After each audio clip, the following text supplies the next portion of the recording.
everyone, and welcome to another episode of Theater Makers Interviews. My guest this week is DeVries. Hi. How are you doing? I'm good, thanks. How are you? I'm doing very well. So we will start at the beginning. What was your first theatrical experience? You know, I have to say, Tyler, I've waited all my life for somebody to ask that, okay? I think I was in between first and second grade, and my first major role was in Sleeping Beauty as a dog. Okay.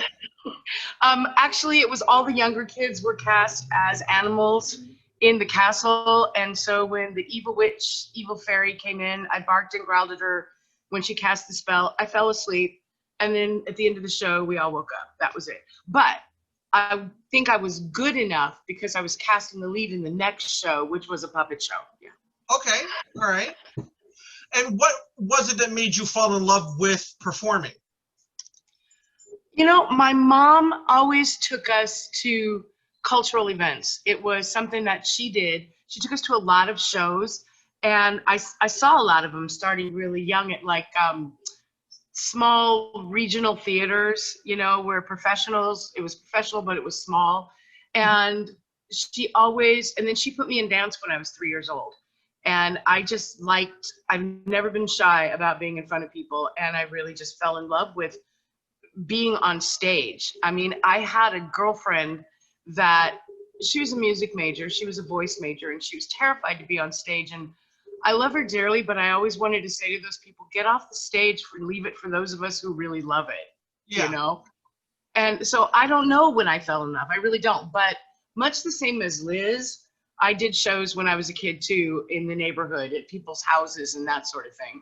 Right. You know, I don't think we really knew what directing was, you know, but we just organized and did shows. Yeah. And it was pre any kind of videotape or anything. So I would kill to have a videotape of about 10 small children laying on the stage throughout the entire production of Sleeping Beauty. Right. I would love to see what we were actually doing, you know, because I know we weren't laying there quietly, you know. Probably not. So some questions for you as a director and as a vocal director. What was your first directing job? Hi. I was 21 when I put in to do my first show at a community theater in California. I put in to do Romeo and Juliet. That was my very first show. Wow. And partly that was because I had been working at the Renaissance Fair at that time for about 4 or 5 years, and I spoke and still do speak pretty fluent 16th century English. Okay. So I actually understood Shakespeare. I'm not going to say that I like it all that much because that would be a lie. It's okay. There are other, I know that's like blasphemy, but there were other writers from the period that I like better. But I put in to do Romeo and Juliet, and at this particular theater, you had to come make a presentation, much the same as you do at other ones. And you could bring as many people as you wanted that would back you up.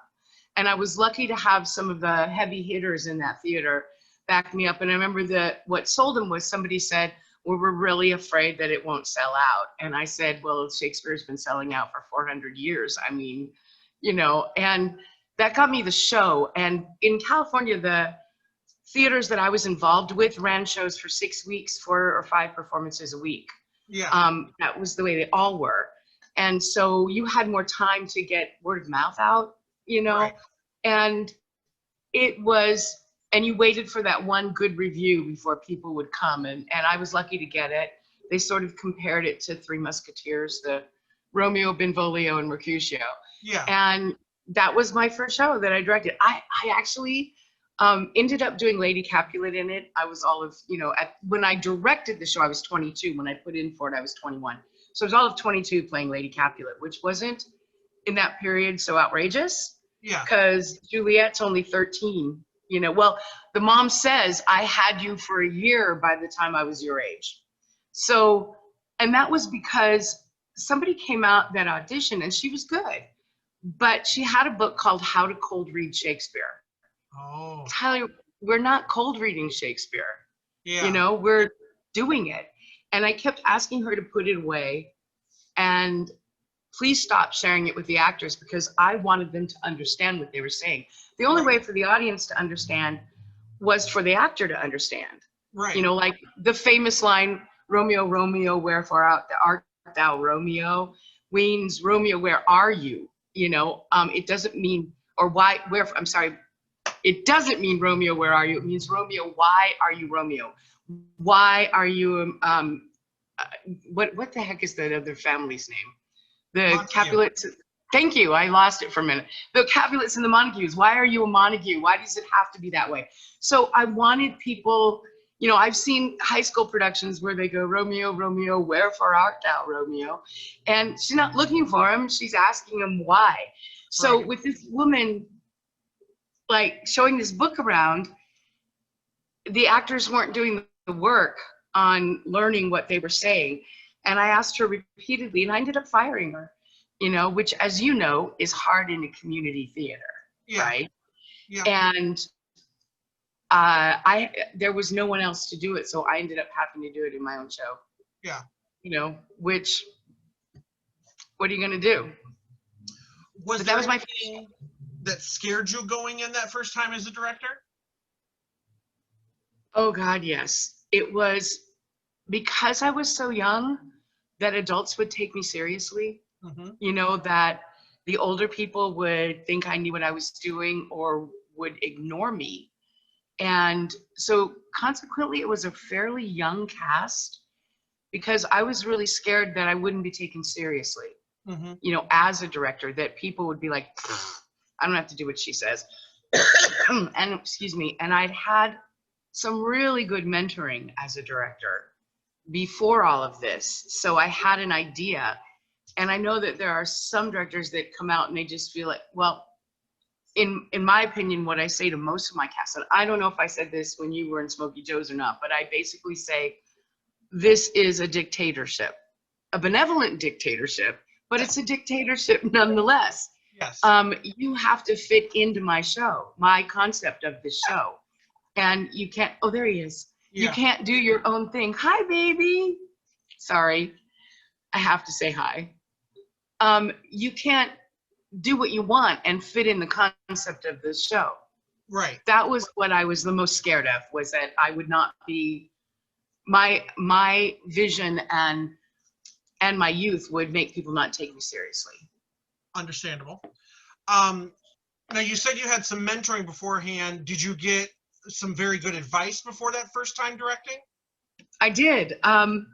In my little town of Simi Valley in California, pre-bicentennial year, at the very beginning of like July 4th, 1975, the town funded a production of 1776. Okay. To open the bicentennial year, and I was asked to stage manage it. And it was being directed by professional directors. There were 3 of them. Oh. That's something. I know. 2 of them were in the show, so there was kind of like one executive director. Okay. And they expected me to do professional stage management, which is very different than what we do in community theater. Absolutely. Very different.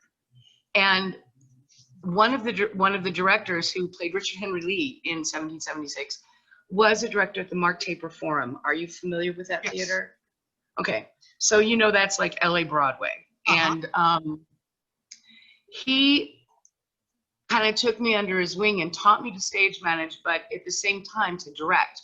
I went a lot with him when he was directing at Mark Taper, and he would literally, like when he was casting a show, sit down and talk to me about why he was choosing who. And during the rehearsal process, let me be there to teach me about it as we went along.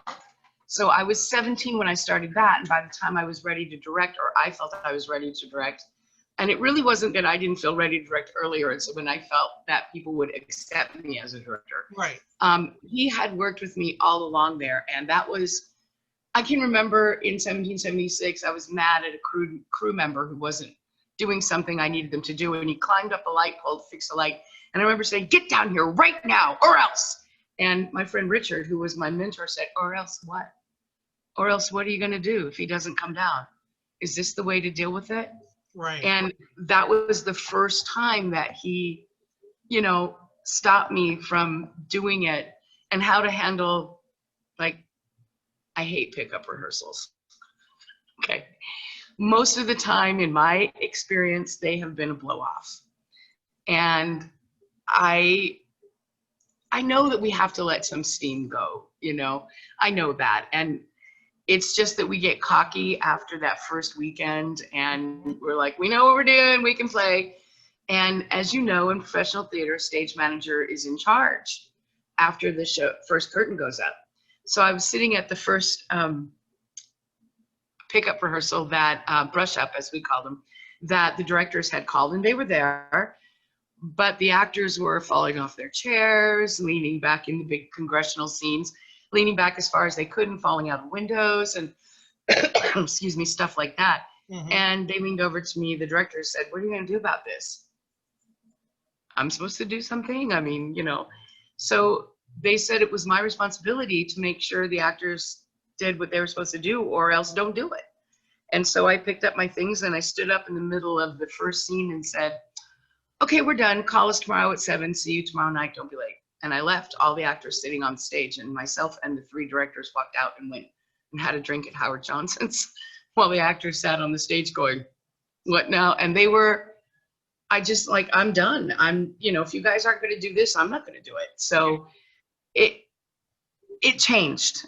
That sort of mentoring along the way helped me a lot to not let my redheaded temper get crazy, you know? Yeah. That's a big part for me, is temper. Yeah, I would have to say that becoming a director, I have come to understand the loathing of a pickup rehearsal by some directors. But I still, of course, as an actor, I don't think, I can't ever honestly say I remember getting too crazy at a pickup rehearsal. Other people would go way overboard. Right, right. There's that. A little bit of joking is fine. Right, you know, and I always tell people, I said, like, the last show that I did that we had a pickup, which was Little Mermaid, and I was Sebastian, just to make people laugh, instead of using my Caribbean-esque accent, I did every scene in a different accent. See, that would be funny. That wouldn't bother me. Right, because I knew accents are one of my strong suits. I can go in and out of most of them. That's awesome. You know, that's what I did. So I went out there and I did this one. I did French, and I went out there and did a whole scene as Carol Channing, just to be goofy. Yeah. I wish there was video of it, but you know, I went out there and sang "Kiss the Girl" with a country western accent, which actually made the song sound very interesting. It would. But it didn't throw, like, the first time I went out and I said my first line, I did the first scene in one accent, everybody laughed, but no one knew I was going to keep changing it. So the next thing I went out in a new accent to Ariel, she laughed, but it didn't, like, totally upset everything. And it was one of those things where everybody got to laugh. Everybody's like, what are you going to do in this one? That's like, fine. You want to walk out there with a funny hat on, walk out with a funny hat on. Fine. Don't screw up the lines. Do your dances. Do the correct blocking. Don't mess up, you know, don't wear costumes. Don't fall out of windows. Right. That's one thing. Don't hurt yourself or other people. But I understand that idea of, you guys have worked hard on this show. This is your chance to make fun of it a little bit. Right. I get that too. Yeah. If it gets too crazy, I'm going to say, and it's done. Keep going. You know. So. That's what I did. We're done. And it's the same thing. I don't see quite as much of it here in this part of the world as closing night antics. Oh. You know, I don't see quite as much as I saw in California, like absolute freaking insane stuff that would happen. Yeah. Oh. I can honestly say I don't think I've had to deal with that as. Oh, I have. Really, I think either side too badly that I can think of.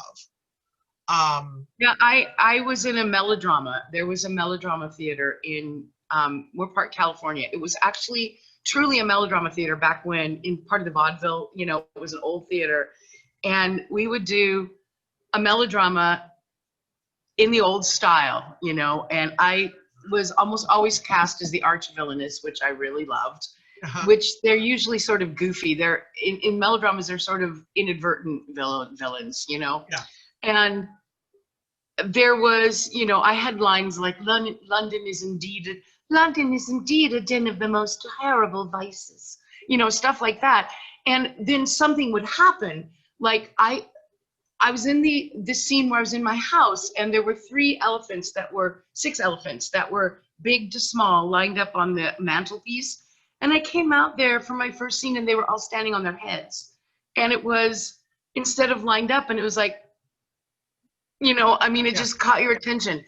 There was one scene when I'm on stage when the heroine's mother dies, and someone kicked a bucket out onto the stage when she died, you know. I'm sorry, that caused the 2 of us to just start laughing. There was no way around it. I'm the worst. I'm the first one to laugh. Yeah. I have no, and that's part of the reason, is because I will lose it. It's my control. It's not what you're doing. And then in the middle of the same scene with the fireplace, smoke started pouring out of the fireplace, you know, and you're forced to improv. And in melodrama, you can, because I even had a line that said, "Thank God he didn't molest my virgin immaculate innocence." Okay, well, that's a ridiculous line anyway. Yes. And there was invariably somebody in the audience that would laugh, you know, like, your virgin act. And I would be like, hey, you know, stop. I'll see you outside. You know, I mean, I didn't write these lines. You could say that. You could do that in melodrama. Yeah. Talk back to the audience. But yeah, some of those closing night pranks, drama group used to have one with the chicken. Yes, I heard about that. It still happened in a couple things that I did. But I've heard about Get that. the chicken off the stage. If you don't see it, like in Grapes of Wrath, they put it in the pickup truck, bed of the pickup truck. So anybody that leaned on the pickup truck saw the chicken, but it didn't kill everybody else out there, you know. It's more of a tradition, I guess. The only one I can think of before the next question that I've ever done, and I did it for, ironically, 1776 a few summers ago, and I was Thomas Jefferson, and all during Tech Week and all the performances, and I think we only did 3, I wrote something different on the note that they pulled off of the violin bow. Uh-huh. Oh, yeah, so why I not? would turn, and they'd pull it off, and it would say something different every time, and the only one that made them laugh, and I specifically didn't do it for a performance, one of our dress rehearsals, as they moved my desk onto the stage, one of our stage crew didn't realize where the edge of the stage was and fell off the front of the stage flat on his back to the floor. He was fine. They went to the hospital. He came in the next day. They said, you cannot come back and help us once you got hurt. And he sat with his audience. But when they pulled that note, they opened the note, and the note said, "I pushed Dave off the stage." I didn't, and they showed him later, and he busted laughing. But it's one of those things, I'm like, that's the only note that I'm going to put out there that they will break, that Adams and Franklin. And that was my only thing. I'm like, I'm not going to do something that's going to purposely, but try not to, but yeah. I was Bloody Mary in South Pacific. Picture me Polynesian, I know. Probably now we wouldn't do that. You know, but back in the day, we did. It was between me and an African-American woman, you know. I mean, neither of us were Polynesian. So I had, you know, the cart that Bloody Mary pushes around things she's selling, you know. And there was one of the sailors that every day I would put something different in there for him. Yeah. You know, there was in this little bag he would look in, and there were things like KY jelly, you know, stuff like that. And there were other crazy things, like one of those hula dancers that you put in your car window, you know. I mean, there was something we did every day. I did every day for him. And I made a trip to go to different stores to find something unique, you know. So yeah, there were things like that. That sort of stuff doesn't bother me.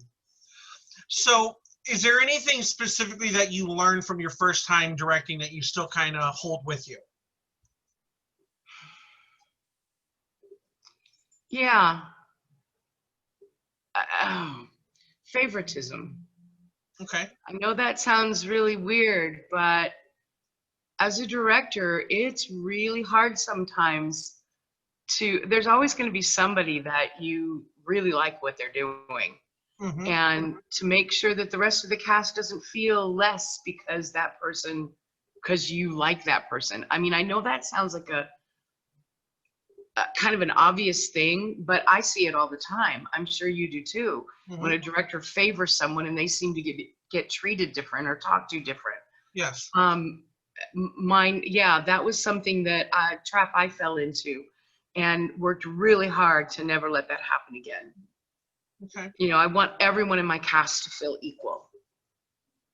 Is there a show that you have directed that you would love the chance to revisit and do over again? Yeah, Smokey Joe's. Would you want, is there a way that you'd like to do it differently than you had done it before? I kind of want to go along the same idea with the different time periods that we did, but how do I say this? I probably would have switched some people around.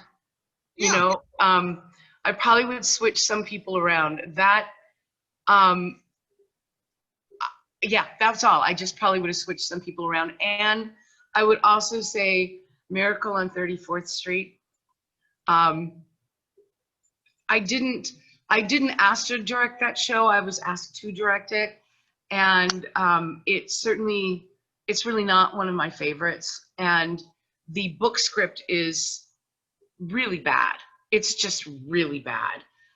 It's almost exactly the movie put onto a stage script. So in a movie, when you can have a scene that's only a minute long, that's really hard to do on stage. Yeah. So you have to have 8,000 different sets, you know? Right. That was kind of my thing. And I didn't have enough time to really, you know how we have to like recruit sometimes to get people in it that I really needed to get. My main cast was fabulous. But it just, yeah, I would have done a lot more with that if I had time and the cast. Have you heard the musical version of it? Here's Love? Yeah, I think they've since changed the name again to just Miracle on 34th Street, the musical now. But yeah, Meredith Willson wrote it? Mm-hmm. I did it. Oh, really? Okay. Yeah, when I was, that was my first foray into community theater. I was in Here's Love. Mm-hmm. Wow. Which, yeah, I know. It's like no one's ever heard of it. And I was all ready to say, yes, Here's Love. You know, Meredith Willson. You already know. Yes. You know? Is it, because I'm not the biggest fan of Christmas movies like that. I don't go for the schmaltzy stuff too much. But was that a little better written than the play version where it was a little better structured? Yes, it was better structured. And it was definitely better structured. Was it good? I don't think so. I hope they did some rewrites of the script part, but it was definitely better structured. I know there used to be, if it hasn't changed, there was even a dream sequence in it, because all musicals had a dream sequence back then. Yeah. And I know that I was a sales clerk. I was only 14. I was a sales clerk in Macy's, and we had some really silly songs.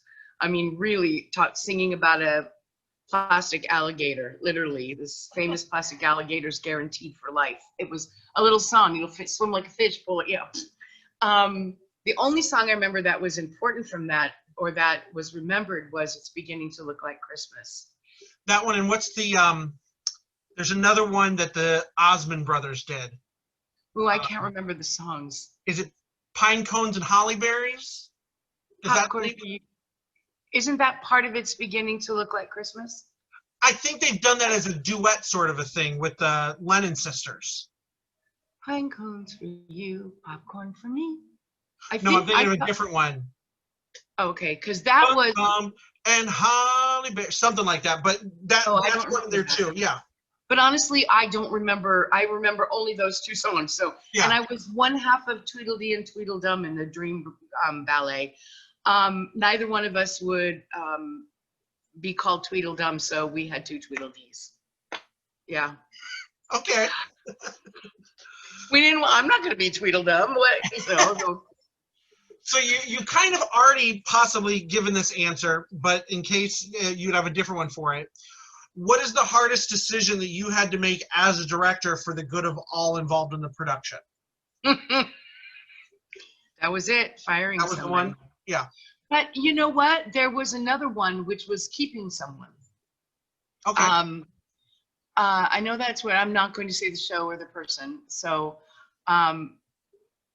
there was someone in a leading position that was a bit too much, who thought they should be directing and constantly was trying to tell me who I should keep and who I shouldn't keep.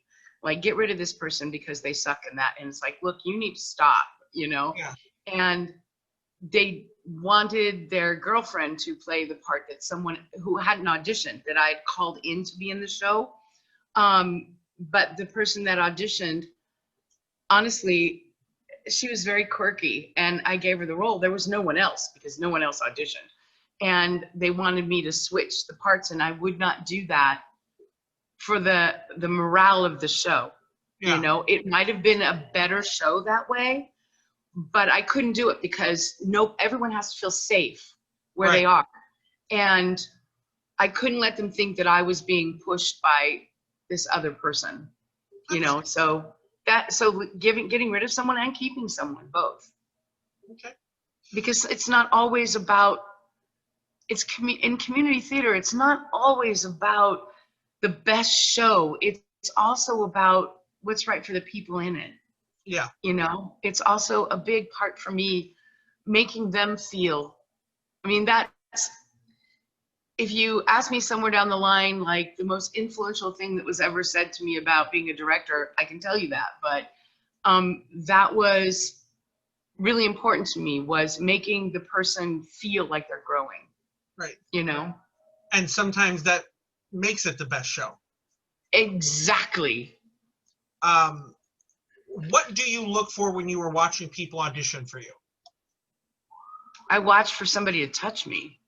That's the most important thing, is they have to get through, because it would be lying to say that every director doesn't have some kind of preconceived notion of what they're looking for. Mm-hmm. We have to. But you have to make me want to work with you more than anything. Okay, so here's where I'll say what I said. What I was going to say about directing. When I auditioned for Cinderella when I was 15, it wasn't the Rodgers and Hammerstein. It was a two-hour book show, okay? And it wasn't a kid's show. I was up against two girls who were very, very good, and I knew they were better than me. I was seriously honored, like the only time in my life I can say I was really honored to be called back, you know? And I got called back and I got the part. And the director was a young man, but he was older than me, but he was very good. And I never really asked him why I got this part over these other girls, okay? During the rehearsal period. But once during one of our 6-week-long, run, some tech person couldn't be there, and he was running curtain and doing some tech things. And unlike a lot of directors that I know, and probably including myself, he could stand backstage and lean against the wall and close his eyes and listen to what was going on the stage. He did not hobnob with the actors, because in California, it is a huge no-no for a director to come backstage. It's just, you just don't do that. Right. So he just stayed quiet. But during intermission, I finally got up the guts and asked him why he cast me. And I said, because these two ladies were so much better than me. And he said, yeah, they were. They were better than you. Well, then what? And he said, because they gave me everything they had. They put everything they had out on that stage. And when we go to production, that's what's going to be there. It's going to be the same here and there. Mm-hmm. You, however, gave me everything you thought you had. You gave me 25% of what I think you have. And what director doesn't want to pull that other part out of somebody and so I'm looking for the person who has the most potential, not the best right now, but the person who has the potential to be the best. Right. Sometimes that is the same person, but his comment to me was, when I was 15 years old, that idea of looking for, I want to mold people. I want to make them the best they can be. I want them to be better than me and better than I ever dreamed of being. Right. I want to make that. So if you're a true director, which I know you are, that's what you want to see, right? Yeah. And so that is what I'm looking for in an audition. I'm looking for the person who's going to go from here to here and be different. Yeah. And also fit in that mold, that box. I say I make a box, and you can do what you want in this box, but it has to stay in this box. You can't decide to go build yourself another box and then you're in another show. Right. You know, I mean, that's kind of the way it is. So that's what I'm looking for in an audition. The person that touches me, like Little Women. When I put in for Little Women, I was asked, the term at that point in time was colorblind casting, if I would consider that. And I was really not sure, because these were real historical people. And I wasn't sure at that time. That was, 12 years ago, something like that. I wasn't sure if that was going to be okay. Now I know it is. But Naomi Wally, who was the Meg in the show, is a lady of color. Mm-hmm. And she came in and sang, and I felt like my bones had liquefied. Yeah. And it wasn't just her voice, it was her expression. And color didn't matter. It just didn't matter, so I had a black Meg, who cares? And that's what I'm looking for, that person to make me blow every preconceived notion out of the head. It doesn't always work. I mean, when I directed Shenandoah, and there's 7 brothers in Shenandoah and a sister, I wanted that sister to be a little Spitfire redhead. And it wouldn't have mattered if, God walked in and auditioned for the part. It had to be this little Spitfire redhead. It was a mistake, but I made it, because that's what I wanted. Yeah. Wow, Shenandoah. Yeah, I know, right? You are just naming all kinds of titles that people are going, I have no idea what she's talking about. But I do. I know. I've done a lot of the real ones. The ones that everybody knows. I've done those too. I mean, ask me how many times I've done Sound of Music. 5. What production that you have directed has been your favorite?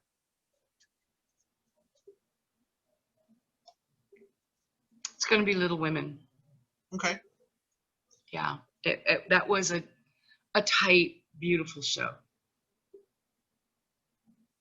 Some questions for you as an actress. What is your favorite role that you have played? I just did it right before the pandemic. It was Eleanor in Lion in Winter. Okay. What? You guys got at least your first weekend, right? We got the first weekend in. Okay, yes. And then everything shut down, right? Yeah, that was a bad time. We went for a brush up, a pickup rehearsal, and decided that we were not going to go on.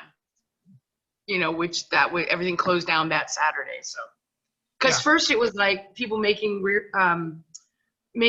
reservations, and then it was like, how are you going to keep us safe? Audience members saying that, and that was when they said they pulled the plug.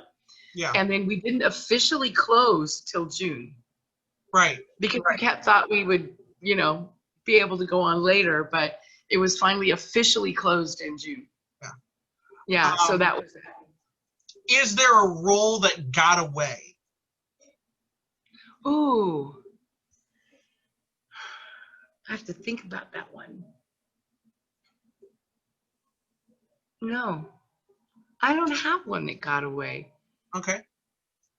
I know I'm very particular about what I decide to audition for. And I don't audition very often, and I tend to get what I audition for. I don't mean that to sound... No. Yeah, there is...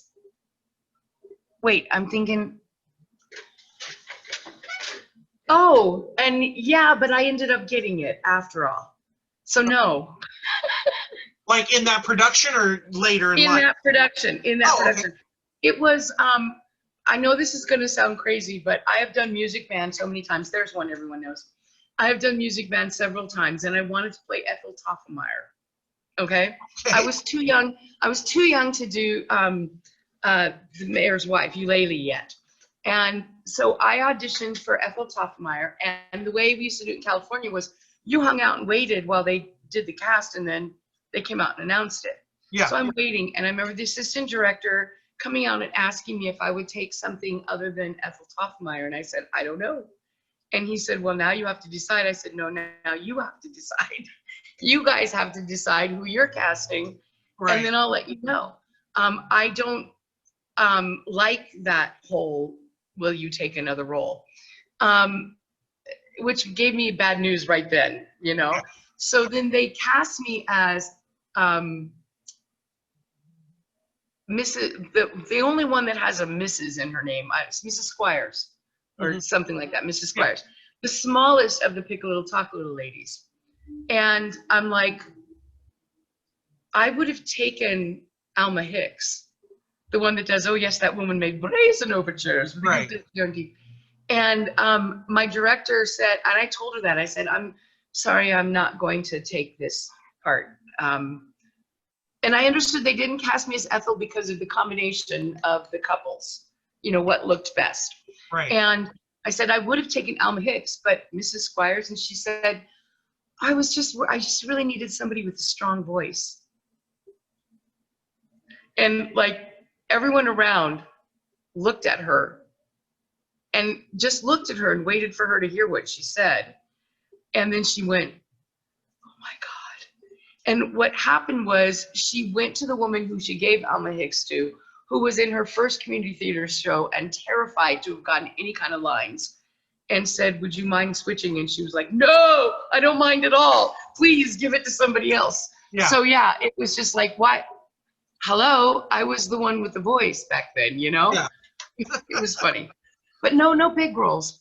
Okay. Do you have a dream role that you haven't yet played? Wow, that was in a musical or a play? Either one. Because I just did my play. God, am I boring or what? No, I played it. Yeah. It was Rose in Gypsy. Okay. That was my dream role. Are there any other roles that you think, oh, I'd love to get my I'd love to do Mame. I'd love to do Okay. Mame. You know, it's not a dream role, but I'd love to do Mame. Okay. Yeah, I would. But it wasn't one like I was setting my sights for, like Gypsy. You know, Okay. I really wanted to do Rose. And now I would rather do Mame. I have a feeling it wouldn't be as tiring as Gypsy. I mean, you're on stage in all scenes but two. And what I missed about that show was I didn't get to know the rest of the cast.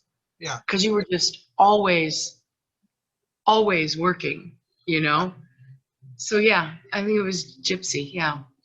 I have found that with a few of the last larger roles that I have played, that I either, well, the two roles that I played at Orland Park, Shrek, I never got he really doesn't get to interact with anybody but those two. Donkey Those two, yeah. And we all grew very close, and that was great, and I, appreciate it. But I really didn't get to know a lot of the ensemble as much as I could have. And then I came back the next year and played the Beast in Beauty and the Beast again. Mm-hmm. And I was working on another show. And I had already played the Beast. So they were like, okay, I had one vocal rehearsal, one dance rehearsal where we blocked out me throwing the wolves around, and then I came in for blocking, and that was it. And like everyone else had been rehearsing for 5-6 weeks, and then I waltzed in the last 2 weeks in the tech week, and here we go. And it was again, my God. He, even if I'd been there from the beginning, doesn't interact. Right. Sometimes it's nice when you have a busy schedule, that's all you have to commit to. And then sometimes you go, I really didn't get to know anybody in that show. That's what happened. I had kids that would come up to me in Beauty and the Beast and tell me they were in Shrek, and I'd go, really? I have no idea. Mm-hmm. I don't recognize any of you. In Curtain Call's Music Man, Okay. I was Eulalie.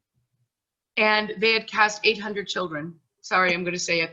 They cast a lot of children. And in Wells Fargo Wagon, myself and Jim King, you knew, yeah, of course you knew Jim King, right? I know of him, yeah. Okay. So he was the mayor and I was Eulalie. And the beginning of, you know, the Wells Fargo Wagon comes and we're in the front and we get catapulted downstage by a massive humanity behind us. A gazillion, we almost went off the front of the stage in a performance. And there were kids beside me going, oh, the Wells Fargo. And I'm like, who are you? I've never seen you before in my life. I mean, yeah, like, there were people that I'm like, have you seen this child? You know? Right. And yeah, there was like one time when I was supposed to storm off the stage. And I stormed off the stage and there was 3 children sitting in between the teasers, just sitting there, and I fell over them, you know, and I'm like, I said to the stage manager, could you make sure that those kids aren't there anymore? Though that's not my job. Okay. All right. I know. All right then. All right. So because you're walking from the light to the dark, you know? Yeah. Oh yeah. I had a kid once they were older work on a show with them, and they said something about, yeah, when we were in Joseph before. It was from when I did it at Curtain Call to when I did it at the drama group, and there wasn't a big gap of time between there. And they said, yeah, when we were in Joseph before, and I went, you were in Joseph over at Curtain Call? And they said, yeah. And I said, and I'm going through my mind because I'm thinking there wasn't that big of a gap. They have to have played one of the wives, but I remember all the wives. And they go, oh, I was in the children's ensemble. And I went, I couldn't tell you who almost any of those kids were. Of course not. As a brother, I never interacted with them. Right, you wouldn't have. But it's one of those things that were just like, you don't remember me? And I'm like, no. Why would I? You guys sat over there. I sang my songs. That was it. Like, which that's drama group done Joseph twice. Yeah. When did you do it? I did it the last time that Charlie directed it. And I think Rick Rapp directed it when I did it. You know what? Which was a while ago, because I directed the children's choir then. You know what's really funny is I did Joseph in 1978. Oh, wow. Yeah. My director who was a brilliant man, had seen it, not the production, because there was no production, had heard it sung in England, because it was written, you know, for a 3-part boys choir. Right. And he decided that he thought it would be cool to make a stage production of it. Oh. And he did, and people saw it and heard of it. Now, it's much changed from what we did to what it became. But he was even asked to take his show to Broadway, and he was having some personal issues, and he said no. We were like, what? Because no one auditioned. The only people that he could call on were his friends. Right. And so 3 women, we all had really good voices, and there was no chorus. There was us, the Bible Belters.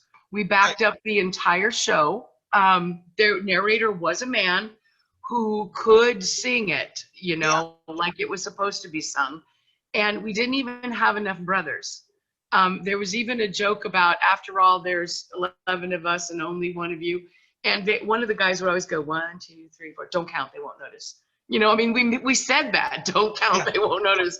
You know, I went from being the Bible Belter over to being the Pharaoh's wife, you know, and we had in the middle of a rehearsal, we had a bodybuilder show up in our theater. Guy walks in and he says, hi, I want to see if I can be in a show because I'm going to be in a Mr. America pageant and I need to learn how to be on stage. Have we got the part for you? So my director oiled him up, put him in a harness and put him on the stage to fan the Pharaoh's wife, you know, and then he deadlifted Joseph and threw him down.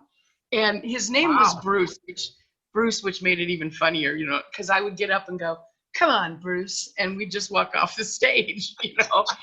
And it started out with like this much audience and grew in 6 weeks to being sold out because our posters were like that Egyptian blue and gold that said Uh-huh. 1300 BC will never be the same, you know, on them. And it just was the whole save him, take me, Benjamin is taller than that song. What is that? The Calypso. The Calypso became a real Calypso, and with overtones of not straight men, okay, that we had in it. Save him, take me, you know, kind of thing. It was a hysterical, and we also, like when they took Joseph off and sold him, we were like, bye-bye, don't forget to write happy trails to you. We sang that, you know? Yeah. We just, so there was a lot, it was very, very different. But in later, I saw it first done after that, about 2 years later with I have the original album. Okay. The front of it looks like Jesus Christ Superstar. Yes. Mm-hmm. Yes. I have that album where Andrew Lloyd Webber sings on it, or is it Tim Rice? I forget, but one of them sings on it. I think Tim Rice does. I think it's Tim Rice too, yeah. So the next question is a 3-part. What role have you found to be the most difficult?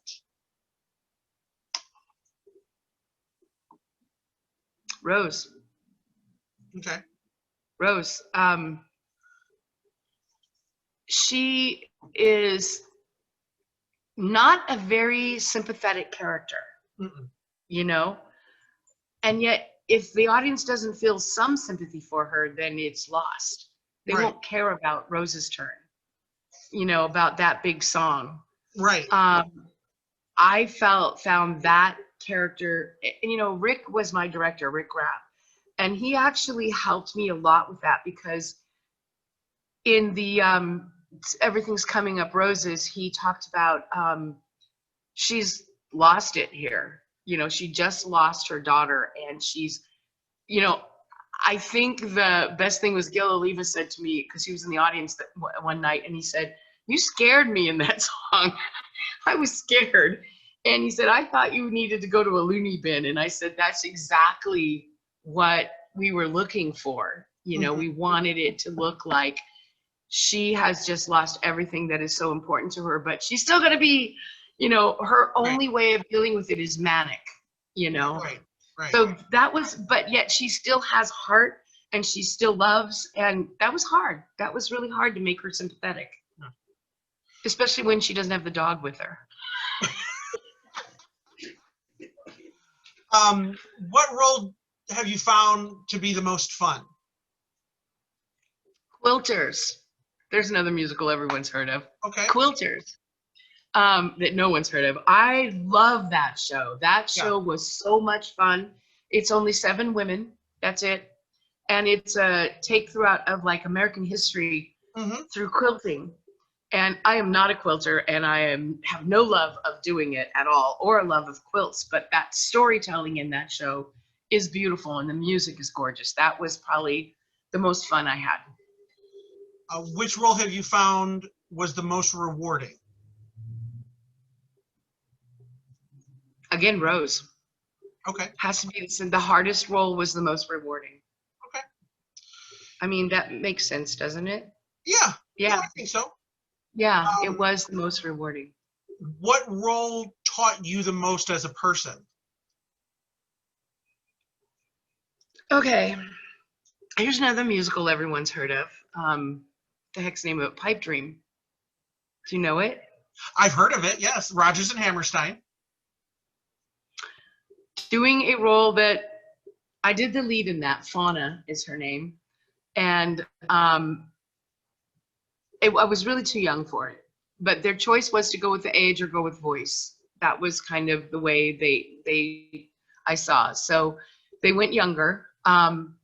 It's based on a book called Sweet Thursday, which is the sequel to Steinbeck's Cannery Row. So no one's even hardly read the, Sweet Thursday. And that's the lead song too, the title song. She is in 19 of the 22 numbers in that show. Wow. Yeah, Fauna is something like the mother Abbess, or actually in The one not Spring is Busting Out All Over. What's that show? Carousel. You know it. Carousel. That's right. Give me a second. Nellie. Yes. Now I can't think of. Yeah. The older woman, not the girl. Nettie. That's it. Nettie. Her aunt. It's more of a Nettie role. It's more of a Nettie role than Mother Abbess. In the wrong hands, it could be Mother Abbess, but we were, because it's so rarely done, it's done like occasionally in Cannery Row in California. Because it's so rarely done, this community theater had all the big newspaper reviewers come out. I mean, like, it would be like Chris Jones coming to, review something at Drama Group. Right. It just doesn't happen, but it did happen in this case. I was the only one that survived all the reviews. We were torn to shreds. And a lot of it doesn't really have to do with what was going on. It was the show itself. Yeah. But some of it was the acting, but a lot of it, I mean, there was some reviewers that were particularly brutal, but I survived them all. And that was an uncomfortable feeling. But I learned how to be a part of an ensemble then, how to be, it didn't help that the director had this vision. He saw it when he was 10 years old. He saw it on stage. So he's going from a memory of a 10-year-old, Right. trying to put this big, thinking that it was a fabulous show. And it's not, it's really quite dismal. And it's not a happy show either. And I sang stupid songs that some of them were just so stupid. But I learned how to be part of an ensemble. I learned empathy for my fellow actors. I learned how not to be a snot, I mean, that was a really big, that particular show. Oh, and I didn't agree with the director. He felt I had lines like, just because you got your hips flying forward don't necessarily make you no kind of a lady. And he wanted that line to be, in his words, to be delivered as though I was Queen Elizabeth II. I'm like, and I'm seeing more like Mae West and Dolly Parton, Right. And I'm not getting that connection, we did not connect.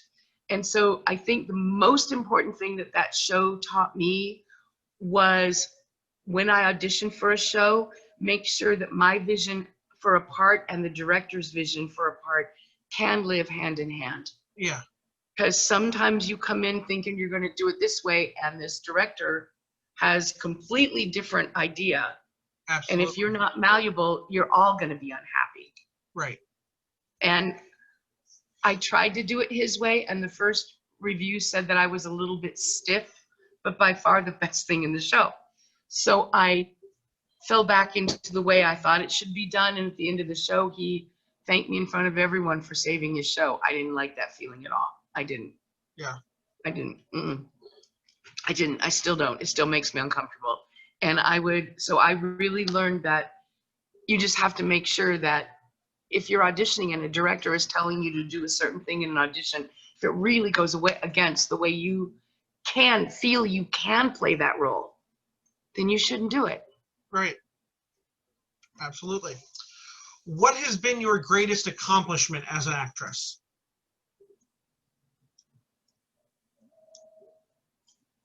Wow. My greatest accomplishment. I have to say it was as an actress. Oh God, oh, that's different. I was going to say as a director. Playing the Queen at the Renaissance Fair. Okay. That was probably my greatest accomplishment. 8 hours a day in 100%, never a break, never. You never fade back into the crowd for a while. Right. To rest. Yeah, you're out there all the time, blessing babies and trying to tell people, you do realize I'm an actress, right? I don't really have powers to bless your babies, but you do it, Yeah, I think that's probably my greatest accomplishment. Yeah, I went to it, I think last year was my first time ever going. I decided to dress up like a satyr, Okay. horns, fake Woofs and stuff. hooves and all that stuff, makeup all done up, gloves that looked. A lot of people stared with smiles, which would make me happy because I'm like, I don't want to walk in there and everybody go, what is that? What the That heck? made me happy that people were like, oh, that, you know, because most That's people cool. go in there dressed as people, Yes. you know, and not a lot of people are going there dressed as creatures, so to speak. No. I just want to be something different. It's my first time. I want to have fun. You know, I don't want to, if I'm going to go to it, I'm not going to dress up as me. I'm not, I'm going to go in costume. Let's have some fun with it. Why not? And it was a lot of fun to watch everything. And there was people that wanted pictures, and that was kind of cool. I was just like, oh, I should have clocked in the back. I know, right? But watching some of the people who were the performers, I just said they're going, and even if they have breaks, I'm like, just to be there all day long. And it's all improv. And that particular day, it was raining. Oh, yeah. And so I went, oh, like, I'm just me walking around in this costume. I don't have to pretend to be anything. No, put on an I used to accent. go out, I would have to go out in the rain as the queen in my 40 pounds of velvet and steel. And the rain would get in my veil and start pulling my head back, and I would start falling back. I started at the Renaissance Fair in California, which is the granddaddy of all of them. It changed a lot here than it used to be. It's more of a, what some of us call a King Dick and Queen Shirley, even though they have some historical figures. They're doing a lot of fantasy stuff. Yeah. We didn't. And when I was there, we didn't. We didn't in Southern California. We didn't here. You literally got death threats. I did. I literally got death threats from the White Rose Society that still believes a Plantagenet should be on the throne in England. And I'm like, dude, you know I'm an actress, right? I mean, we had the guards that were the gentlemen actors that guarded me, and then real guards on the outside that you didn't see, you know, when I'm riding in, because I horseback rode in, you know. And of course, the dress I'm wearing, when they asked me to ride, I'm like, only if I can get a humiliation-free mount, you know, like, because I'm wearing a giant hoop skirt. How do you get on a horse? So we'd back it up to a truck, and I would swing one leg over, and one day I just kept going. And on the other side, they were holding me up, trying to. Oh and my when God. once when I got off, my hoop skirt hung around the saddle horn, and they had to get some guys underneath my butt with their shoulders to pick me up to get the hoopla. And I'm like, this is embarrassing. But we used to laugh because I'd be walking somewhere and all you hear is, Your Majesty, Your Majesty, Your Majesty, what? I mean, that's what I would do. It's like, what? And I remember once a hoop came out of my skirt, and we used to call it, when that happened, you blew a rod, you know. Your Grace, you've blown a rod. Oh, sorry, thanks. You know, and I can't do anything for myself. I'm not allowed to. Right. I can't tie my own shoe. I can't put something in. I want a Coke. I have to send somebody for it because I can't go up and buy something, you know. Right. I mean, that was part of my gig. For 1/2 an hour every day, I would go through a couple of booths, and I'm like, oh, I will take one of those, and I'll send. They knew that if I said I'll send my servant for it later, that I wasn't really buying it. It was just part of the show. Right.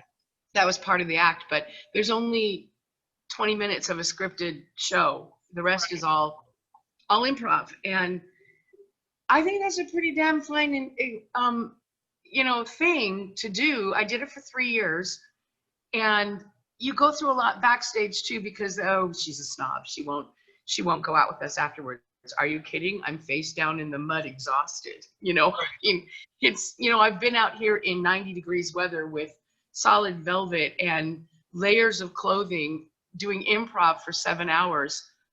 I just want to sleep, you know, I mean, and so there was a lot of people learned, and we all did fine eventually. But yeah, that was, even I had been a countess in Southern California, and that was exhausting enough. And the Queen in Southern California only out for 2.5 hours, and she's carried around a litter and does scripted things here and there and there. And you know, her improv is people on the side. Here, no, you're out there the whole time. It was ridiculous. Wow. How do you feel about revisiting roles that you have already played in the past? Because I know you have done them. Yeah, I'm not all that interested in doing that much of that.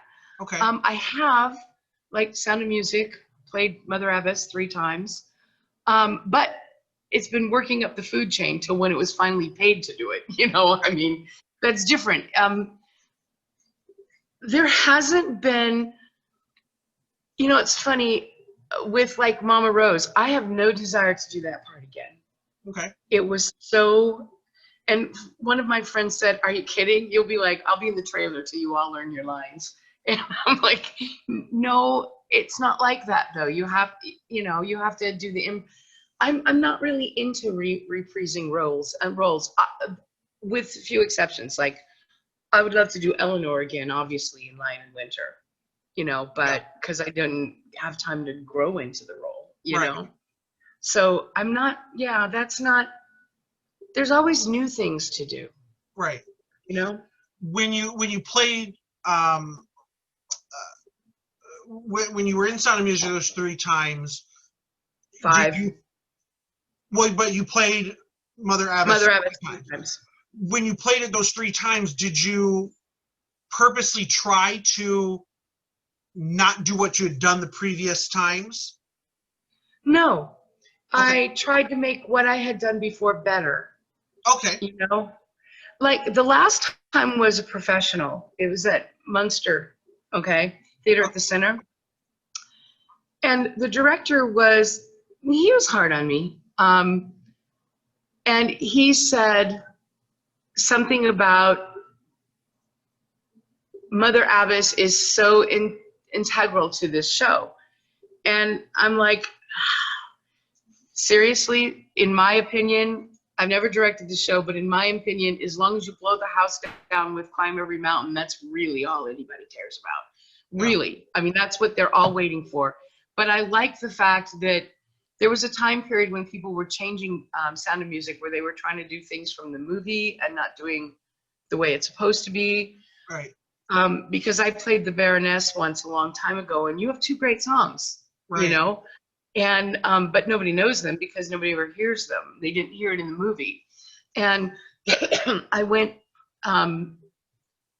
he opened my eyes to her being more a part of Maria's life. You know, this director did.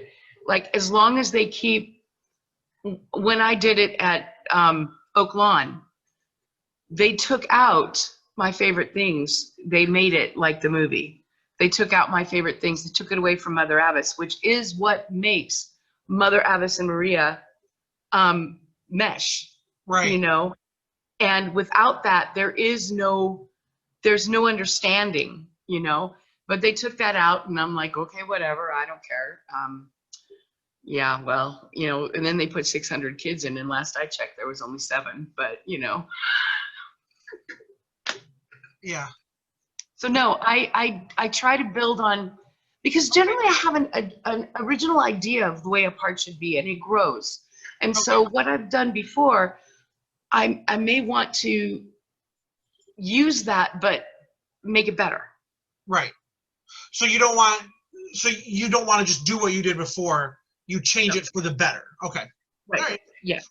So what are your favorite attributes of a good director? Listening, watching outside. Tyler, are you there? You froze for a minute. No, I'm here. Okay. You froze. I was listening. I'm sorry. Oh, sorry. No, I'm here. Really listening and really watching an actor and not being so caught up in their own vision that they can't see when someone else has a better idea. Mm-hmm. You know, because that does happen. And bottom line, my name goes on the program as the director. And if you help me make it better, why wouldn't I let you? Right. You know, if you have an idea. So I think the biggest and the other attribute is being able to do what you're asking your actor to do. If you can't act, how do you tell somebody how to? Right. That's that. So I think listening and watching is, you know, listening to an actor and their ideas is really important. So this is another sort of 3-part question. This is asking your biggest pet peeves about directors as an actress. Yelling. Okay. Yelling. Because if you scare me, I can't do shit. You know, I mean, I came from a family that had varying accents of, you know, different places. A lot of people ask me where I'm from. I'm from California. No, but before that, no, California. Some people think I have an accent that sounds British or something, slightly British. Yeah, they do. They do. I know. Isn't that the weirdest thing in the world? I get that here at least once a week. But I had family who had British and, you know, that sort of thing. And when I was playing Sister Bertha in Sound of Music, the director screamed at me for doing a British accent. I wasn't, but then I couldn't do anything, you know? I mean, I was like 17 years old. I'm like, and he was screamed at me, drop the accent. I'm like, what accent? I'm not speaking with an accent. And so I have a tendency to like freeze up if someone's going to scream at me. I also, in Pipe Dream, there was a scene where they're putting on a masquerade. They're putting on a masquerade, and Susie is going to dress as Snow White, and we're going to try and get her together with somebody. And there was a line that I said, Snow White will now sing, Will You Marry Me, from the top 10 of the hit parade, okay? He dropped top 10 of the hit parade, but I wasn't there when he decided that. Oh. I was not at rehearsal. He forgot that. So he jumped onto the stage, grabbed my scripts, screamed and screamed at me, and ripped through my script, taking out that line. And I never even knew about it. So I'm a little paranoid about, just calmly tell me what you want. Absolutely. I mean, I know that sometimes you have to yell to get attention, you know? Yeah. But if you expect me to do better after you've just screamed at me, that's not going to happen, because I'm rattled. So that's my pet peeve. Your biggest pet peeve about actors and actresses as a director? Excuses. Okay. Not showing up for rehearsal. That's my biggest pet peeve. My biggest pet peeve is my grandma died. Now my other grandma died. Now my aunt died. Now my, it's, we're all volunteers. That's what I've gotten at before too. I'm just a volunteer. Well, you know, if you volunteer at the where they keep cats and dogs, if you never show up, they're going to ask you never to come back. Right. You know, it's still people that don't show up for rehearsals and are late. Because I'm one of those. My dad always used to say, early is on time is late. Right. Now, he was never early in his entire life. He was always late for everything, but he said it all the time. And that got me, it's true, it's really true.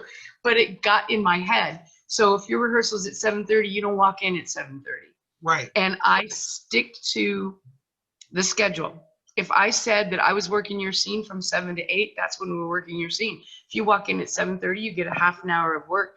And I hope that the rest of the cast will be the impetus for you to get there on time. If they don't get to rehearse because you weren't there, I take that risk. I take that risk with, oh, I'm sorry, you were supposed to rehearse this from 10 to 11. Nope, there's no time now. Sorry, bye. You know, get your butt here when you're supposed to be next time. Right. And, you know, that's a big, so being late with excuses really makes me crazy. Yeah. So the same question again, but your biggest pet peeves about other actors and actresses as an actress? No eye contact. Okay. That's my biggest pet peeve, no eye contact. People that are so interested in listening to respond rather than listening to hear. You know, I had an actor that would stare at my forehead. And so once in rehearsal, I went, you know, and he's like, what? I go, was there something there? I mean, I thought, so then he started staring over my shoulder and I'd be like, you know, ready to karate chop somebody behind me. But I think that's the biggest thing is eye contact and listening, stopping and listening to what the other person is saying. Right. Instead of just waiting to say your line. Yeah. That's my biggest thing. If a show was created about you, who would play the lead? Come on, man. Me? No, okay. Like, who would play the lead? Bernadette Peters. Okay. Bernadette Peters, yeah. What is your approach to learning lines? Oh, man, I'm just going to hide over here. I have none. I have none. Well, how do you learn them? By repetition on the stage. Okay. That's basically how I do it.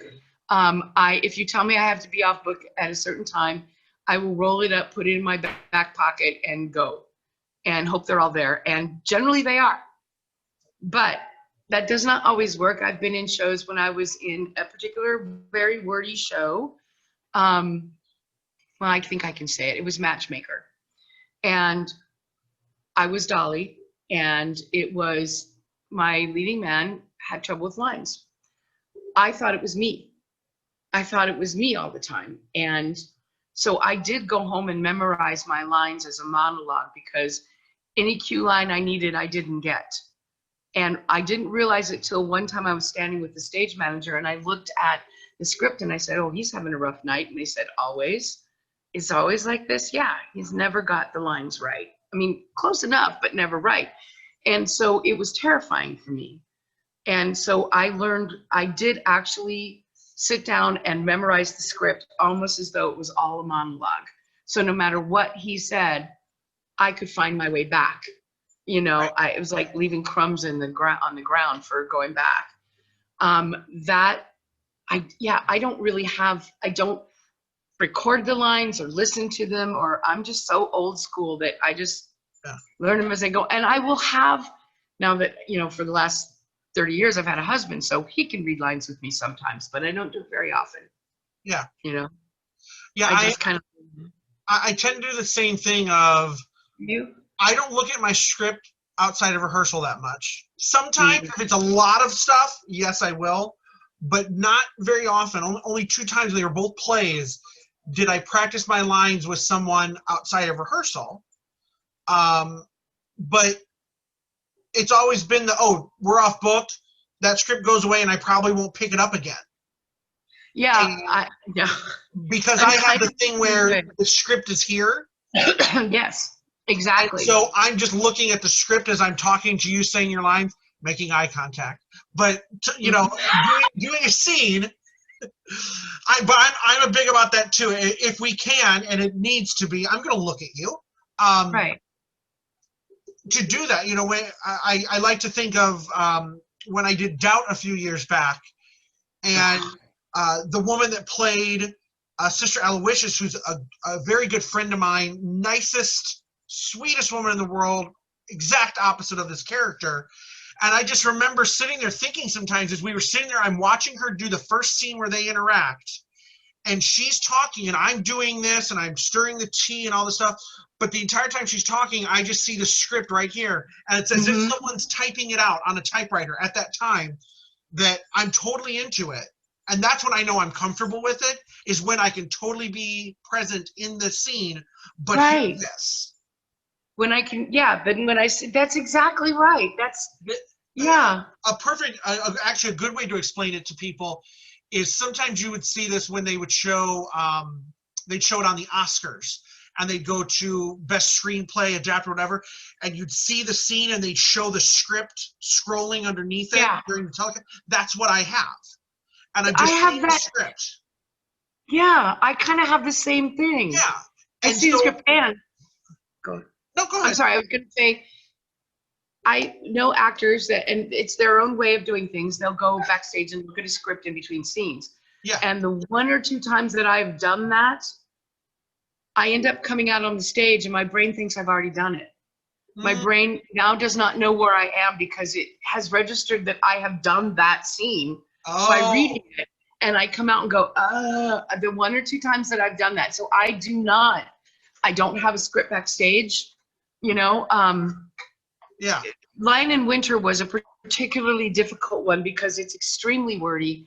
And of course, Henry and Eleanor have the, you know, Yes. and I mean, we had a lot of issues. But it was mostly, I just had to learn to keep, you know, like my go back to was always, did I sleep with your father or didn't I? You know, it was like, that was always got me back to where we were supposed to be. But yeah. Yeah, that's kind of thing. And I usually, when they say, okay, we're off book, I would say a majority of my lines I know. Forum, but I don't know. A year ago with Forum was, that's probably the worst I've ever had to call lines in a show. And only because, and my biggest thing for that type of show, it makes sense. It's not that I don't know the line. I want to know exactly how it's written in the script. Because there's certain times that in a show like Forum, if there's a word you don't say that totally doesn't make their next line work. If there's like I'll give you the gist of the line, but if you don't give a key phrase or a key word, it totally throws it off, and you're just like, you didn't mention this, you didn't say that word. Now what do I do? And I know I was in a show where it didn't happen to me, but it did happen to me in rehearsals. Oh God, rehearsals for Rent with Stacy and Mark. Now that's all sung through, but there's some songs where it's like dialogue, but it's sung. Right. And one of the characters, I'm talking to them as the leader of the support group, and he's supposed to say this, blah, blah, and then he's supposed to say the words, okay. And one night during rehearsals, he didn't say the word okay, and I went, and they all went, what happened? I went, I'm so sorry. He didn't say okay, and I didn't know what to say because my next line was okay. I was saying okay to his okay, but in my mind I went, what now? Or you didn't ask me a question. You said a phrase, and then your question was okay with a question. And everyone was just like, "Are you for real?" I'm like, "I'm sorry." So the next time he went through it, he real okay. But then a few nights later, again, he didn't think about it. He didn't say it, but I was like prepared, so I could go okay. And it was just one of those things where that one phrase I blanked because I was like, how do I can't. I don't have enough time in my mind to quickly figure out how do I move on. And that was that has happened no to me. Difference. Yeah, I felt sorry for like Michael Fisher, who played Henry. He has so many lines. Yeah. And with Eleanor and they go back and forth between being in love and baiting each other, you know? It's like, oh my God. And then I will tell you, I was blown away by a gentleman, watch for him. Oh my God, I can't think of his name right now. He came in and played Richard. He's never been in a show before in his life. Okay. He just decided it was something. He is at one of the junior colleges around, like the vice dean or something. Good-looking young man, well, older than you, I think. And then he was phenomenal. And I'm like, you need to go do stuff in the area, you know, because he was, I don't know if he sings, you know, but we kept saying, you've never done a show before, you know, no, you know, and the fun stories of having a newbie on stage is like, we're taking the cast picture and we're on the stage and they turn the house lights out, right? And he's like, it's so dark. Is it going to be like this during a show? Yeah, babe, it is. Yeah. You know? And then we were all teaching him little things, like stage manager came back to say 5 minutes and he goes, thank you, 5. I did it. You know, he was so excited. Wow. He had said the right things. I mean, a total newbie. Wow. Do I come in now? Do I just walk? You know, I mean, like, you forgot that you have to tell those people that are just starting out basics. We're teaching them stage direction and, you know, and but how he was very, very intense. Like, he was also a debater before he had done that. So in this kind of a show with a lot of arguing, he's, you know, and I'm like, dude, back off a little bit because you're scaring me. It's my son, you know. I'm like, you're scaring me. Okay, sorry. Do you have any pre-performance rituals? Nope. I sure don't. Nothing I'm boring. You have to do before a show starts? Okay. No, I don't. Except maybe pee. Okay. I mean, that's kind of a pre-show, you know. Yeah. No, I don't have any rituals. I don't do anything but not eat. Okay. I don't eat before a performance. That's, you know, like within like 6 hours of a performance, okay. I won't. That's about it. If you had a magic wand to end all this stuff with the pandemic, what show would you like to start rehearsals on?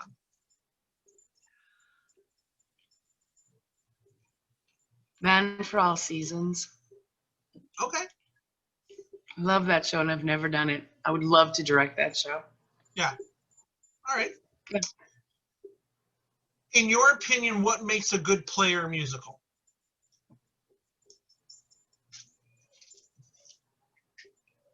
Wow. Or a musical. It just has to be an interesting story. But the most important thing is, for me, is witty dialogue. Okay. There has to be dialogue that I want to listen to, that keeps me entranced. And if it's a musical, there has to be no stupid songs. There has to be no shopping for clothes. Yeah, no shopping for clothes.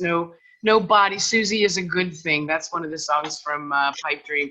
This I knew is true. No, it's true. Susie's a good thing. She's got arms that can touch. You know, the body song we used to call it. No, I don't know. I think there has to be a story worth telling. Yeah. It just has to be interesting. And there are some plays that do not have stories worth telling. You know, Skin of Our Teeth. I don't know if you ever heard of it. Yeah. Thornton Wilder. Yeah, it's you know, it's not a story worth telling to me. You know, it's just boring. So there are other shows too like that. So yeah, but of course that's going to be in the person's own taste. Right. Is there a novel or a movie that you love that you wish someone would turn into a stage show? Shogun.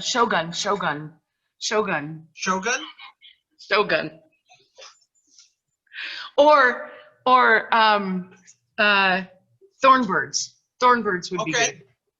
I know I've heard the title Shogun, but I know Thornbirds, so I do know that. Yeah. Either one of those. Thornbirds. I would love to see. Now, I just said that, and yet I'm going to make sure that I'm correct. Richard Chamberlain, right? Yes. Okay. He was also in Shogun, too. Oh, okay. All right. Yeah, he was. Yeah. Is there any particular reason? For those shows? Yeah. Oh, I think they're both fascinating stories. Okay. You know, when I was reading Shogun, it's a big, like, over 1,000 pages. In it, it's an English captain that ends up in Japan and is there for varying reasons, can't get away, but he has to learn Japanese. So as he learns Japanese, you learn Japanese in the novel. And I remember I'm like halfway through the novel, and I can now read an entire Japanese chapter written in, of course, Arabic letters, you know, like us. Right.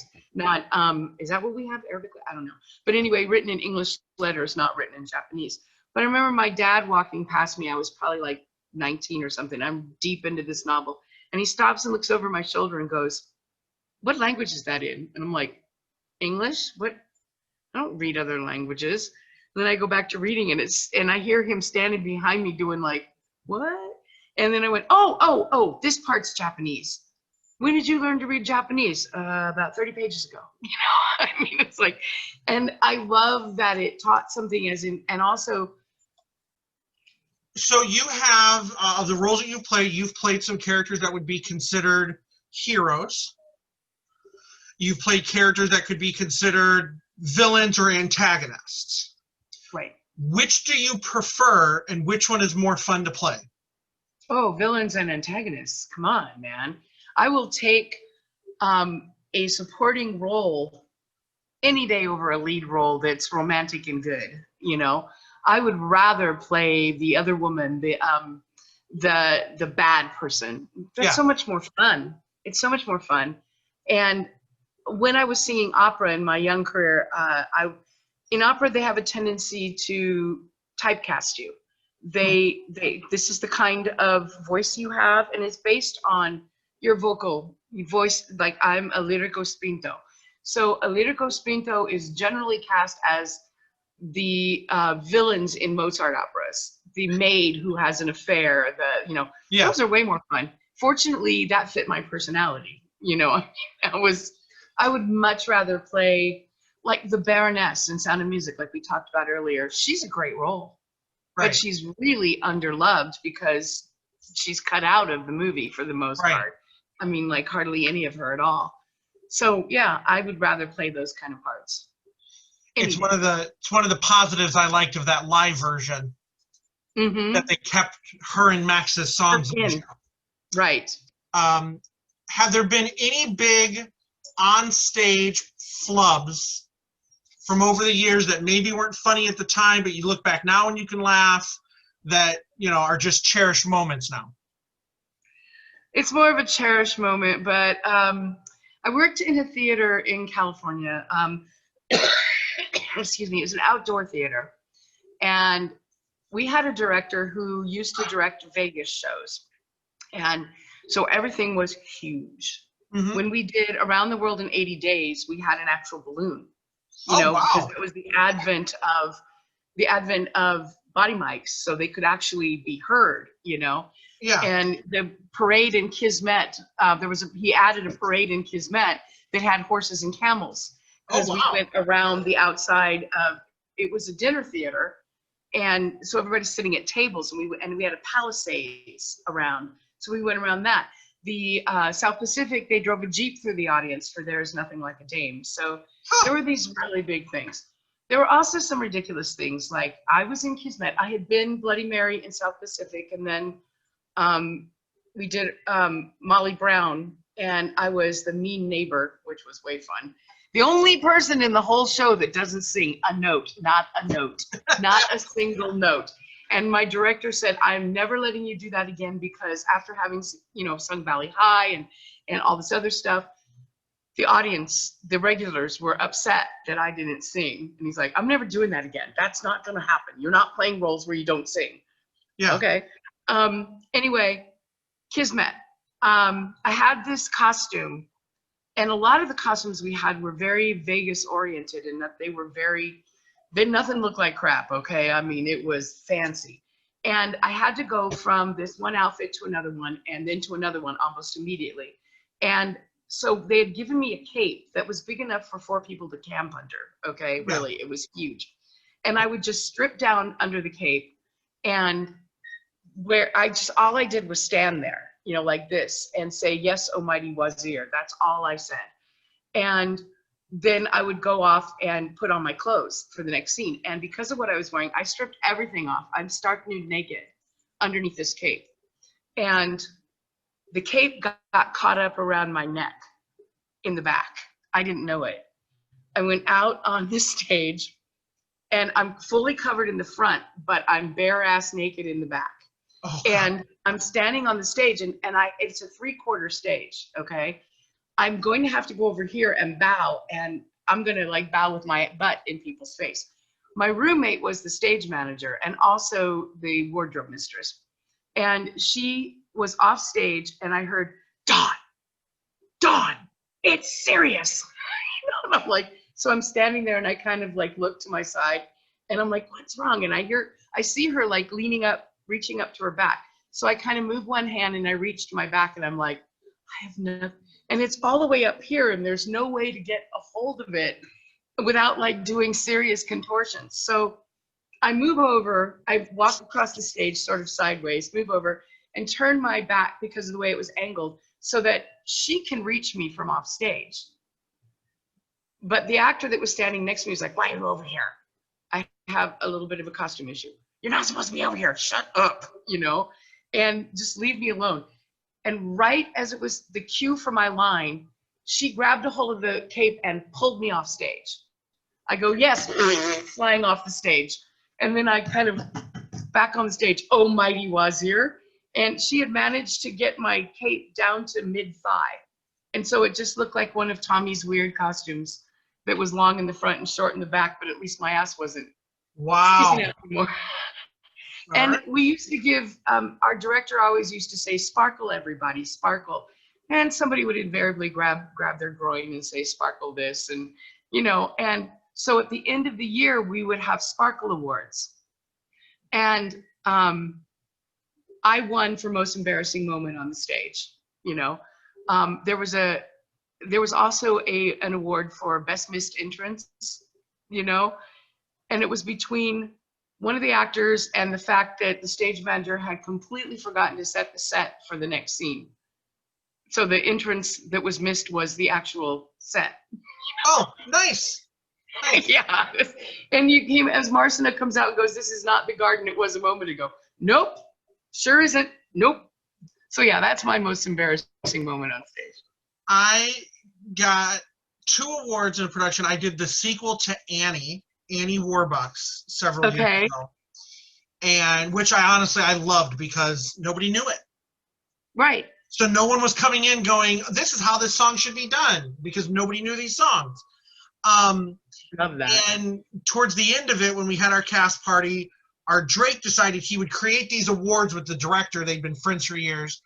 And I got 2 awards, and one was for gender swapping a role, which I played a reverend. And in the end, when he's going to marry these 2 characters, I said to the woman, do you take Oliver Warbucks to be your lawfully wedded wife? And I had no idea I said it. Nope. Yep. I said it, and she just went, excuse me? yes, I do. And I just was like, why did she say it like that? Why? What's wrong? For someone to tell me later, you said wife, and I went, I did? The other one I got best floral arrangement, which was in the scene where at the end when they're having the wedding, there were these pillars that had these large, you know, those large fake vases that people always use in shows. Flowers hanging out. Drake backed up and knocked the pillar, and the whole flower, and I'm walking out with I don't remember who, the whole thing starts to fall, and I just went right back up without missing a beat, and I didn't stop walking. I just kind of went, and we go. And so I got an award for best floral arrangement for saving it, for just going like that. For saving it. Yeah. What do you think are some of the most important lessons that theater teaches?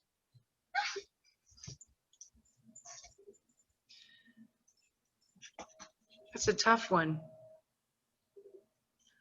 I believe that theater is another way to teach us about ourselves, our history, our culture.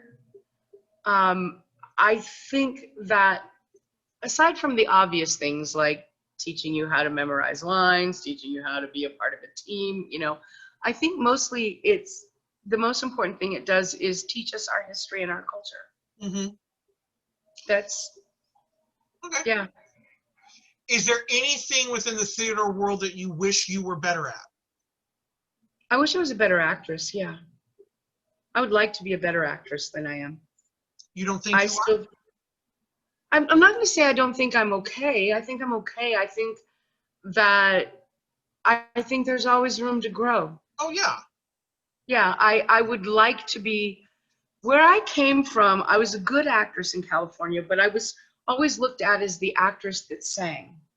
Mm-hmm. You know, I mean, the singer that acts, okay? I was always the singer who acts. And I wanted to be the actress who sings. Okay. See the difference? And yeah. I feel like there's stuff that somebody else could get out of me if they knew how. Yeah. You know, acting wise. I would like to be a better actress. Now, because you said that, and that brings a point that I always think of. Are you a fan of when you're going to cast a show, are you a fan of a good actor that can sing or a great singer who's okay at acting? A good actor that can sing. Okay. Absolutely, because I think that the most important thing is selling the song. Yeah. Is telling the story. Like, I know a lot of people don't like this, but the movie of Man of La Mancha with Peter O'Toole, have you seen it? He can't sing a note. Yeah.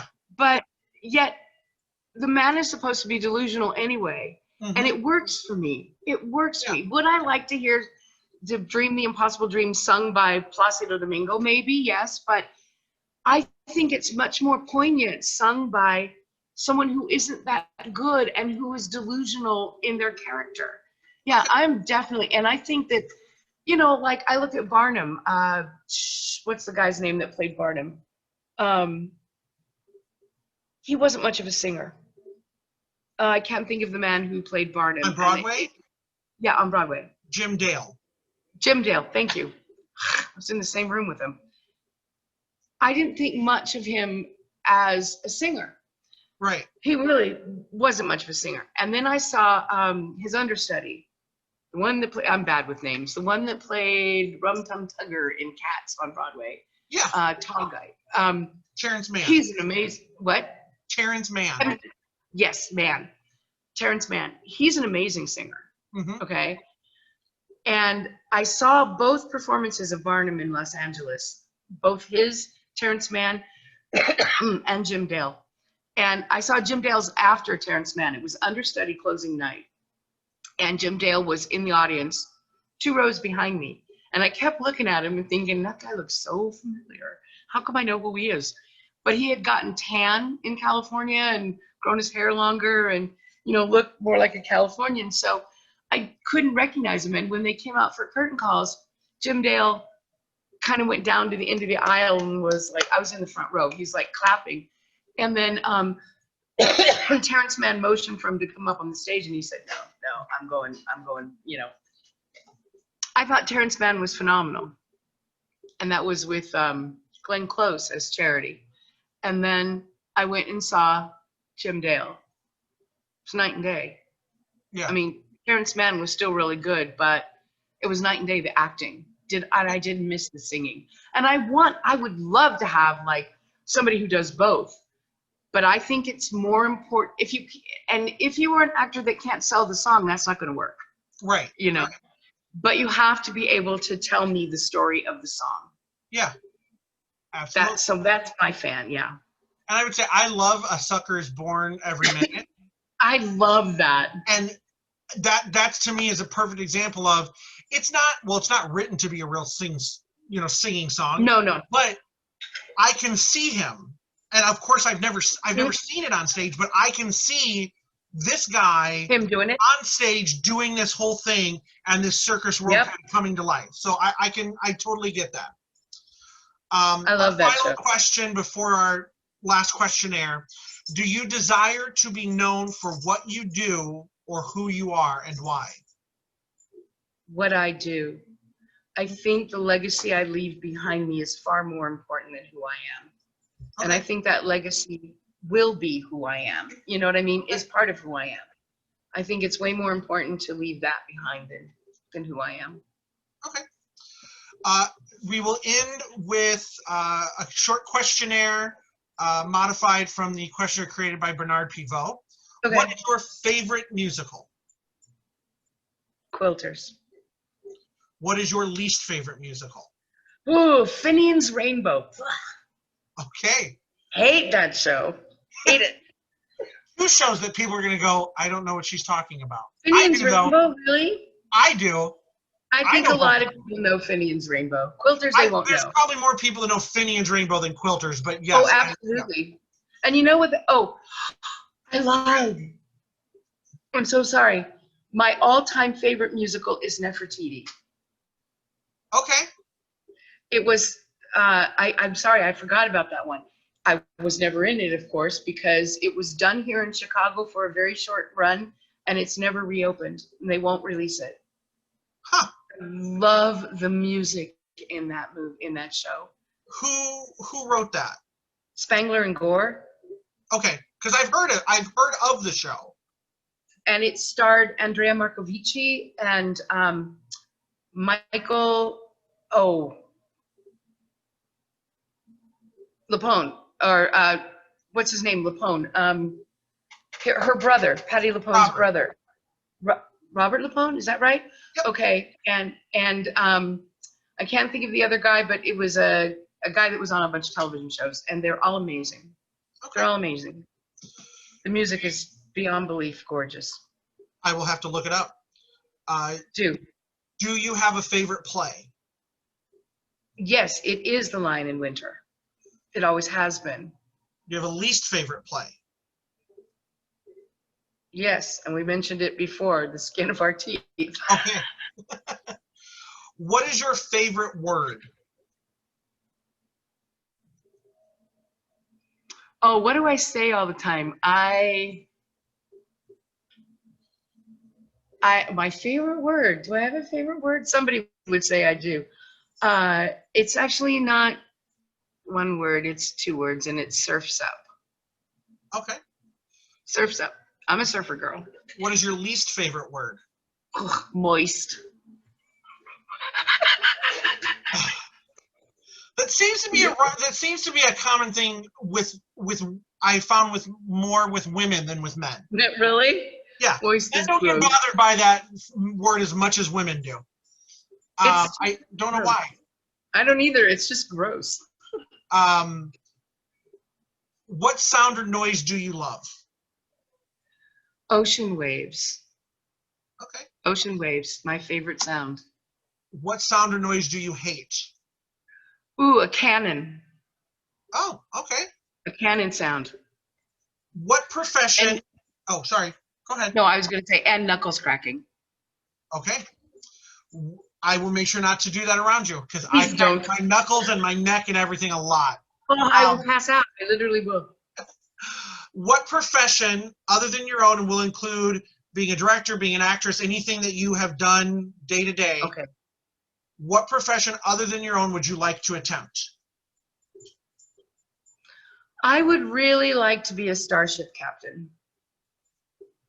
Okay. I really would. That My dad worked on the space shuttle, and he was the designer for the automatic test systems on the space shuttle, and I grew up with it.